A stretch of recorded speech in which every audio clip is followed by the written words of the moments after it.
웨이트만으로 제가 하체 비만을 어떻게 탈출하고 있는지. 종아리 근육을 쓰는 빈도가 줄었다고 해야 되나? 이게 운동으로 하체 비만 탈출이 가능하다는 거를 제가 막 유산소를 따로 하지도 않거든요. 거의 부종이 없어요. 안녕하세요, 쿠미입니다. 제가 이제 운동한 지 한 4년 차쯤 됐거든요. 근데 그 4년 동안 계속 꾸준히 운동한 게 아니고 2020년 여름쯤에 처음으로 이제 PT 40회를 받고, 그때는 코로나가 너무 심해가지고 헬스장 문 닫고 막 그랬잖아요. 휴업하고 인원 제한 생기고. 그래서 그때 막 이 핑계 저 핑계 대면서 운동을 좀 멀리 하다가 2021년 11월에 다시 운동을 열심히 해보자 하고 처음 등록했던 PT 선생님 찾아서 다시 PT를 등록하면서 지금까지는 이제 꾸준히 해오고 있거든요. 그래서 2021년 11월에 다시 운동을 시작을 하고 2022년 10월에 처음으로 바디 프로필을 찍은 다음에 2023년 4월, 5월에 두 번째, 세 번째 바디 프로필을 찍었습니다. 저는 체중은 처음에 52kg였고 지금도 52kg입니다. 근데 체지방률이 25%에서 16%까지 빠지고 지금은 16%대를 유지를 하고 살고 있어요. 인바디랑 체중 그리고 운동 경력을 말씀드린 이유는 저는 52kg라는 체중을 쭉 유지를 하면서 체성분만 바꾼 거거든요. 제가 이렇게 체성분을 바꾸면서 가장 신경 썼던 게 눈바디의 변화였어요. 모두가 인정할 정도로 종아리 근육형 하체 비만이고 엉덩이에는 살이 많거든요. 근데 엉덩이에는 근육이 없어서 좀 이렇게 처져 있는 엉덩이? 그랬어요. 그래서 누가 봐도 하체 비만. 상체는 지금은 근육이 붙어가지고 이렇게 조금 크기가 있지만 처음에 운동할 때는 진짜 팔이 반만 했거든요. 아니 저게 저런 팔로 무슨 운동을 했대 싶을 정도로 진짜 얇은 팔을 가지고 있었고, 허리도 지금 오히려 좀 두꺼워진 편이에요. 누가 봐도 하체 비만이었고 가족들도 그냥 포기해라 이건 유전이다 이렇게 할 정도였는데, 진짜 어릴 때부터 종아리 굵은 게 컴플렉스였기 때문에 비포 사진을 찾는데 없는 거예요. 아무리 찾아도 없어.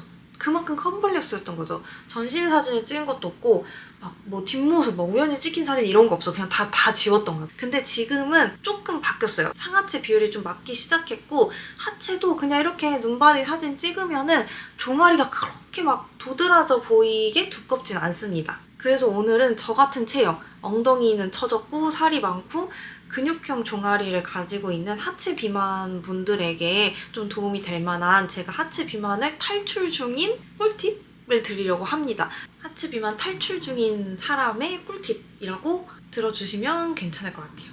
일단 제 과거 사진을 보시면은 지금 눈바디랑 굉장히 차이가 많이 나요. 근데 이렇게 변하는 거는 한 2, 3년 걸린 건데 2, 3년도 아니야. 한 눈에 보인 거는 1년 반 정도 운동했을 때 오, 하체 모양이 많이 변했는데? 라고 체감이 됐거든요. 바지 사이즈도 실제로 많이 줄었고, 제가 상체는 항상 사이즈를 S, X 스몰 입어도 하체는 27, 28 막 이렇게 바지를 입었거든요. 근데 지금은 청바지 같은 경우도 다 24 정도 있고 26을 사면 조금 큰 정도? 그렇게 바지 사이즈도 많이 줄었습니다. 이렇게 변하기까지 제가 했던 포인트는 딱 두 가지예요. 진짜 별거 없는데 첫 번째는 엉덩이 힘을 키워라 이고요. 두 번째는 상체를 키워라예요. 먼저 상체를 키워라부터 얘기를 해볼게요. 생각보다 하체 비만이라고 하시는 분들 중에 그냥 상하체 비율이 안 맞아서 하체가 도드라져 보이는 분들이 되게 많습니다. 그 도드라진 하체가 막 근육 탄탄 막 예쁜 하체면은 저도 드러내고 다녔겠지만 이 하체에 근육이 종아리에 몰빵이 되어 있고 허벅지나 엉덩이엔 근육이 없다 보니까 좀 이렇게 보기 싫게 처져 있고 좀 셀룰라이트 가득한 그런 하체였거든요, 저도. 그래서 처음에 목표가 어깨를 넓히자. 그리고 상체를 키우자. 이렇게 운동 목표를 잡고 시작을 했던 것 같아요. 여기서 여자가 상체를 막 너무 키우면 우락부락해 보이지 않냐 이렇게 말씀을 하실 수 있는데, 사실 그 운동을 조금이라도 해보신 분들은 아실 테지만 여자가 막 무게를 막 엄청 치고 단백질 막 먹어도 상체가 막 이따만해지기 되게 어렵거든요. 근데 저는 심지어 클라이밍도 하고 상체를 굉장히 중량을 많이 치는 편인데도 지금 보시면은 막 우락부락해 보이지 않죠? 그냥 이렇게 괜찮지 않나요? 솔직히 저는 막 옛날에 막 요만했던 팔보다는 지금이 더 탄탄해 보이고 예쁜 것 같아요.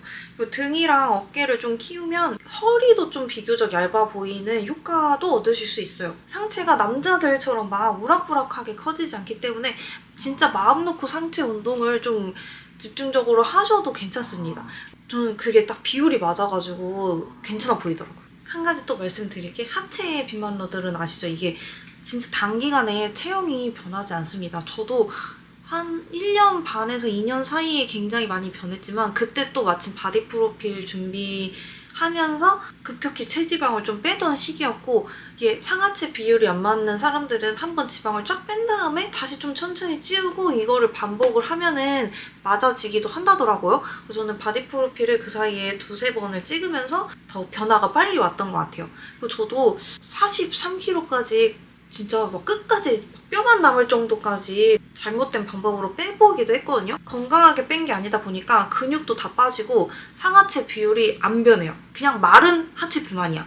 그래서 그렇게 비율적으로 굶어가지고 마른 몸으로 빼느니 그냥 좀 운동을 열심히 해서 좀 느리더라도 꾸준하게 상하체 비율을 맞춰 나가는 게 정석이지 않을까라는 생각을 해봅니다. 그래서 아무튼 저의 첫 번째 솔루션은 상체를 키우는 것이었다. 그리고 두 번째 포인트, 엉덩이 힘을 키우자인데요. 이게 조금 더 제가 강조하고 싶은 포인트긴 해요. 정확히는 엉덩이와 허벅지 근력을 키우는 건데 요거는 저같이 근육형 종아리를 가지신 분들에게 더 적합한 방법 같아요. 그래서 저 같은 경우에는 종아리가 진짜 많이 발달돼 있고 엉덩이랑 허벅지는 근육도 없고 엉덩이 허벅지 근육을 쓰는 방법도 모르는 그런 몸이었거든요. 엉덩이 스위치가 꺼진 사람이었습니다. 그래서 걷기만 해도 종아리 근육이 발달하는 체형이었어요. 왜냐? 저는 엉덩이로 걷는다는 거를 무슨 말인지 몰랐어요. 엉덩이로 걸으라는 거예요. 내가 종아리로 걷는데요. 걷기만 해도 엉덩이가 이렇게 올라붙는 사람도 있죠. 그런 사람들은 그냥 자연스럽게 바른 자세로 살아왔고 엉덩이와 허벅지 근육을 잘 사용해서 그냥 이미 걷기부터 엉덩이 되는 사람들인 거예요.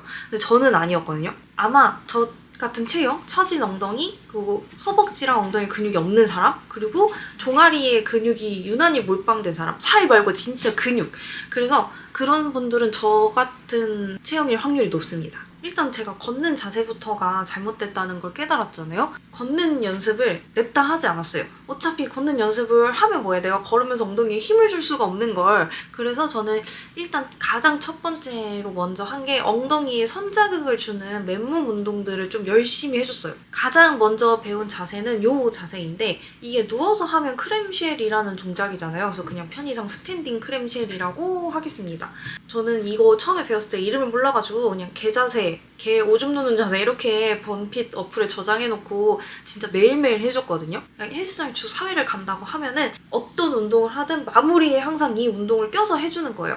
이걸 밴드를 껴고 하시는 분들도 있는데 저는 밴드를 껴서 할 상태도 안 됐어요. 그냥 골반을 연다가 아니고 좀 엉덩이 근육을 쓰면서 무릎을 들어 올려준다? 약간 이런 느낌으로 해야 자극이 오더라고요. 이게 정말 익숙해져야 돼요. 이게 저희 첫 단계 맨몸 운동이었어요. 이거를 처음 할 때는 이게 무슨 도움이 돼 이랬는데 이거를 정말 꾸준히 해주니까 어느 날 갑자기 내가 지금 엉덩이를 쓰는데? 라는 느낌이 좀 들기 시작하더라고요. 이거 익숙해졌을 때 그 다음 동작을 해주는데 그 다음 맨몸 운동은 좀 엄청 많이 하시는 덩키킥입니다. 근데 이게 많이 하시는데 저도 처음에 그랬고 좀 잘못하고 계시는 분들이 많더라고요. 허리를 이렇게 과도하게 꺾어서 한다든지 아니면은 그냥 다리만 뒤로 냅다 올리는 거죠. 이게 분명히 엉덩이에 자극이 들어가야 되는 건데 다리를 그냥 올리고 그냥 허리 운동을 하고 계신 분들이 진짜 많아요. 저도 처음에 그랬거든요.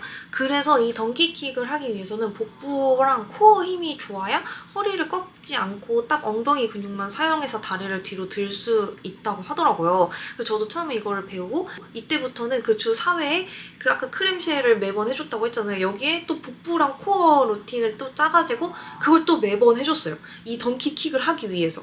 그 다음에 좀 허리가 이제 나 안 꺾인다 했을 때 이제 크램쉘 한번, 덩키킥 한번, 크램쉘 한번, 덩키킥 한번 이렇게 해주거나 아니면 크램쉘 덩키킥, 크램쉘 덩키킥, 크램쉘 덩키킥, 크램쉘 덩키킥 이렇게 묶어가지고 또 루틴을 만들어서 마지막 어떤 운동을 하든 헬스장 가는 날이면 마지막에 이거를 좀 껴서 해줬습니다. 첫 번째 스탠딩 크램쉘이랑 방금 덩키킥 이렇게 두 가지를 진짜 꾸준히 해주고 나니까 어느 순간 스쿼트 할 때도 엉덩이에 자극이 느껴지고 레그프레스 할 때도 엉덩이에 자극이 느껴지고 하체 운동이 진짜 잘 되는 거예요. 그리고 코어도 제가 단련을 계속 꾸준히 했잖아요.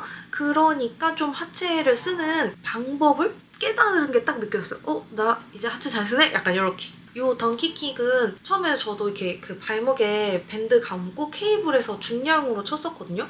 근데 그게 코어도 못 받쳐주고 엉덩이 힘도 안 좋다 보니까 그냥 좀 날아가는 거예요, 자극이. 그래서 그냥 그거 다 포기하고 맨몸 운동으로 자극을 좀 집중적으로 넣어주고 엉덩이 근육을 깨워주는 형식으로 진짜 꾸준히 연습을 많이 했습니다. 그리고 제가 첫 번째 바프 찍을 때만 해도 엉덩이는 그냥 버리자. 엉덩이 지금 나올 때가 아니다 하고 그때 진짜 후회했던 게 그래도 비포 사진처럼 이렇게 찍어놓을 걸 아예 엉덩이 나온 사진이 아예 없어요. 그때는 엉덩이 운동을 할 수 있는 상태가 아니었기 때문에. 근데 첫 번째 바프가 제가 운동 시작하고 1년 뒤에 찍은 건데도 그 1년 동안에도 엉덩이 운동을 따로 할 능력치가 없었던 거예요. 그때까지도 이 맨몸 운동을 계속 해주고 있었습니다. 그리고 제가 또 했던 맨몸 운동이 하나 더 있는데 자료 찾다가 생각나는 거예요. 까먹었어요. 전 최근에 제가 시작한 줄 알았거든요. 바로 이게 한 다리로 앉았다 일어나는 겁니다. 지금은 사실 이 벤치 없이 그냥 이렇게 푹 앉았다가 푹 일어나고 이렇게 동작을 많이 하는데 이건 저는 클라이밍 할 때 도움되려고 했던 거였거든요. 근데 이것도 진짜 엉덩이에 자극이 많이 와요. 근데 이거 오랜만에 이제 영상 찍으면서 하니까 자극이 아주 좋더라고요. 벤치에 그냥 앉았다가 한 다리로 일어나는데 포인트는 뒤꿈치를 이렇게 꾹 밟고 일어나면 엉덩이랑 뒤 허벅지 자극이 진짜 잘 옵니다. 요것도 해주고 그리고 또 생각나서 찍었던 게 요거 원레그 데드리프트, 원레그 굿모닝. 지금은 저도 뒷다리를 그냥 이렇게 T자로 만들고 앞에 덤벨 들고 원레그 데드리프트로 이렇게 하거든요. 근데 처음에 이게 안 됐을 때는 엉덩이 근육을 늘리는 자극을 주기 위해서 벤치에서 이렇게 한 다리 올리고 지지하는 다리 쪽 엉덩이에 힘을 주면서 좀 그쪽을 이렇게 고관절 힙힌지를 뒤로 뺐다가 앞으로 이렇게 했다가 뒤로 뺐다가 앞으로 했다가 약간 세미 굿모닝? 이것도 선자극 운동으로 하면은 엉덩이 자극이 잘해요. 이렇게 한 4가지 정도의 맨몸 운동을 선자극으로 해줬고요. 이거를 진짜 꾸준히 하면은 갑자기 어느 날 하체 운동을 할 때 나 엉덩이를 쓰는 느낌이 난다 이런 느낌이 나거든요. 그럴 때 이제 엉덩이 운동으로 가는 거예요. 이거가 안 되고 냅다 엉덩이 운동 중량을 올리면은 사실 저 같은 체형의 사람, 저 같은 근력을 가진 사람은 허리가 꺾이고 그냥 앞벅지 힘만 쓰더라고요. 그래서 다시 한번 강조하지만 저는 힙 운동을 제대로 하기 위해서 코어 단련도 따로 했고 엉덩이 스위치를 켜는 운동도 따로 했고 이거를 정말 꾸준히 1년 반 정도 해줬을 때 힙 운동으로 넘어갈 수 있었습니다. 그렇게 됐을 때 이제 힙 운동을 배우게 됩니다. 그래서 힙 운동으로 많이 했던 거 소개를 해드릴게요. 먼저 힙스러스트, 몬스터 글루트 혹은 아웃타이 이렇게 해줬고 와이드 스쿼트, 원레그 프레스 이렇게 4가지 정도를 제가 진짜 좋아했거든요. 자세한 운동 방법은 많은 전문가분들께서 올려두셨을 테니까 저는 그냥 뭐 하는지만 보여드릴게요. 제일 먼저 힙스러스트 해주고요. 힙스러스트도 사실 기구를 쓸 때까지 좀 되게 오래 걸렸고 한 10kg 정도 되는 바벨 올려가지고 해주거나 아니면 그냥 맨몸으로 밴드 끼워서 벤치에서 해주고 그랬었습니다. 지금도 힙스러스트 보시면은 중량을 하나도 안 달아놨죠. 요거만으로도 저에게는 상당히 힘듭니다. 그리고 두 번째로 많이 했던 게 몬스터 글루트. 근데 몬스터 글루트는 요즘에는 되게 많이 생겼는데 없는 헬스장도 많아가지고 이게 만약에 없으시면은 아웃타이로 해주는데 사실 이 몬스터 글루트랑 아웃타이가 내가 힙으로 밀고 있다는 착각이 되게 들기 쉬운 운동이에요. 힙 운동 자체가 다 그런데 내가 정확하게 엉덩이 근육을 써서 운동을 하고 있는지 내가 막 70kg, 80kg 미는 건 중요하지 않아요. 어디로 미든지가 되게 중요하다고 하더라고요. 내가 중량을 많이 친다는 착각에 빠지면 안 되는 것이 힙 운동이다. 등받이가 각도가 조절이 되는 게 있거든요. 그래서 각도가 조절되시면은 그거 각도 조절해보시면서 나한테 어떤 각도가 가장 자극이 잘 오는지를 찾아보시면 좋아요. 그것도 까딱하면은 그냥 허벅지로 미는 느낌이어가지고 계속 엉덩이 근육을 생각을 하면서 내가 자극을 지금 어디로 주고 있는지를 떠올리면서 해야 됩니다. 그 다음에 와이드 덤벨 스쿼트인데요. 다리를 넓게 벌려주고 수행하는 건데 여기서 좀 특이한 게 있으면 저는 골반을 살짝 말아가지고 하복부에 힘을 준 상태로 이렇게 수직으로 내려갑니다. 살짝 골반을 말아가지고 진짜 이렇게 쭉 내려갔다가 쭉 올라오면은 엉덩이 자극이 진짜 미쳤습니다, 이거. 제가 가장 엉덩이 모양이 변하기 시작했을 때 뭘 열심히 했냐 떠올려 보면은 요거 덤벨 와이드 스쿼트 이거 진짜 열심히 했던 것 같아요. 그리고 마지막으로 원레그 프레스인데 이건 사실 그 핀머신 있잖아요. 수평 프레스?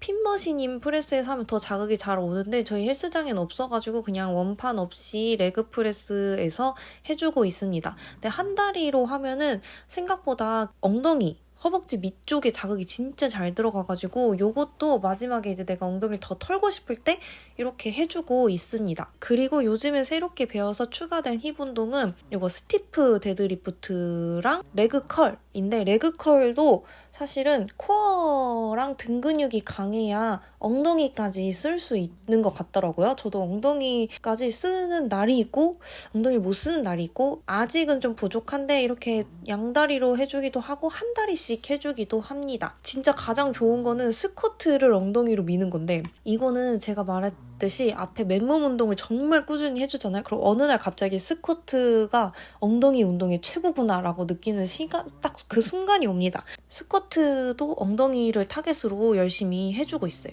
이 동작들이 가능하다고 해서 냅다 중량을 올려가지고 막 조지는 게 아니고 저는 지금도 중량을 안 올렸어요. 이거는 좀 자극에 집중해가지고 엉덩이 근육 힘을 잃지 않게 이렇게 해주고 있고요. 앞에 설명드렸던 맨몸 운동 4가지 그리고 지금 설명하는 본 운동 4가지 그러니까 이 4가지 중에 하나, 이 4가지 중에 하나 이렇게 해서 선자극 운동, 본 운동 이렇게 묶어가지고 어떤 운동을 하든 헬스장에 가면 마지막에 그걸 해주는 거예요. 그거랑 복부 운동이랑 이렇게를 마지막에 무조건 해주고 나왔었습니다. 그러면 엉덩이 운동을 진짜 최소 3일? 최대 3일 이상 쉴 수가 없게 돼요. 그렇게 열심히 했을 때 엉덩이 모양이 진짜 많이 변하더라고요. 허벅지에 탄력이 붙으면서 종아리 근육을 쓰는 빈도가 줄었다고 해야 되나? 어떤 운동을 하든 걷기를 하든 뭐 다 종아리를 썼었는데 이때부터는 좀 엉덩이 모양이 변한 것뿐만이 아니고 내가 걸을 때도 엉덩이를 사용한다는 느낌이 들었고 하체 운동을 하면 엉덩이를 진짜 엉덩이가 개입되는 정도가 정말 눈에 띄게 늘어가지고 그때부터는 좀 하체가 저 사람 종아리 비만인가? 이렇게 시선 집중되는 하체 비만은 아니었던 것 같아요. 제가 4분할로 하는데 하체 등, 가슴, 어깨 이렇게 4분할로 하거든요. 그럼 하체 하는 날 스트레칭하고 하체 본 운동 한 4-5개 해주고 마지막에 엉덩이 선자극, 엉덩이 본 운동 이렇게 하고 복부 운동 이렇게 하면 90분. 또 등 운동 하는 날에도 등 운동 한 4-5가지 해주고 그다음에 엉덩이 선자극 운동, 엉덩이 본 운동, 복부 운동 이렇게 세트로 해주다 보니까 그럼 한 1시간 반 정도 되더라고요. 저는 중간에 바프도 2-3번 찍으면서 체지방을 딱 감량하는 기간이 한 2번 정도 있었거든요. 이게 상하체 비율이 맞으려면 어쩔 수 없이 지방을 한번 싹 빼고 다시 좀 천천히 찌우는 그런 시간이 필요하대요. 그래서 저는 바프 찍으면서도 그 기간까지 2번을 갖게 되다 보니까 좀 변화가 빨리 온 편 아닐까 합니다. 이게 운동으로 하체 비만 탈출이 가능하다는 거를 진작에 알았으면은 학창 시절에 다리가 두꺼워가지고 막 발표하러도 못 올라가고 그런 트라우마가 없었을 텐데 막 하면서 후회가 되더라고요. 가족들도 좀 많이 신기해요. 가족들도 엄청 신기해하고 저는 좀 유전적인 요인도 있거든요. 종아리가 근육형으로 발달하는 게 좀 유전적인 요인도 있어가지고 어쩔 수 없어요. 막 날 때부터 얇은 사람들처럼 얇아지진 않지만 그래도 전체적으로 몸이 근육형으로 바뀌다 보니까 그래도 남들보다 조금 근육형 종아리인 게 보기 싫진 않은 그런 체형으로 바뀌는 중인 것 같아서 뿌듯합니다. 그리고 마지막으로 왠지는 모르겠지만 종아리 부종도 같이 없어졌어요. 제가 종아리가 살도 살이고 근육도 근육인데 이게 매번 붓다 보니까 진짜 그게 더 심했거든요. 아침에는 이렇게 잡혀. 근데 저녁에는 안 잡혀. 이 정도로 부종이 심했었는데 운동을 꾸준히 하다 보니까 지금은 거의 부종이 없어요. 그래서 제가 막 유산소를 따로 하지도 않거든요. 근데도 이렇게 웨이트만으로도 부종도 없어지고 체지방도 빠지고 아무튼 그랬다. 웨이트만으로 제가 하체 비만을 어떻게 탈출하고 있는지를 공유를 드렸습니다. 2024년은 모두 저 같은 체형이었던 분들, 좀 저처럼 이렇게 다리가 컴플렉스여가지고 남 앞에도 못 나서고 이랬던 분들에게 조금 도움이 되고자 저의 하체 비만 탈출 중인 꿀팁을 공유를 드렸습니다. 그럼 저는 또 브이로그에서 식단이랑 운동 열심히 보여드릴 테니까 제 브이로그도 많이 봐주시기 바랍니다. 그럼 안녕!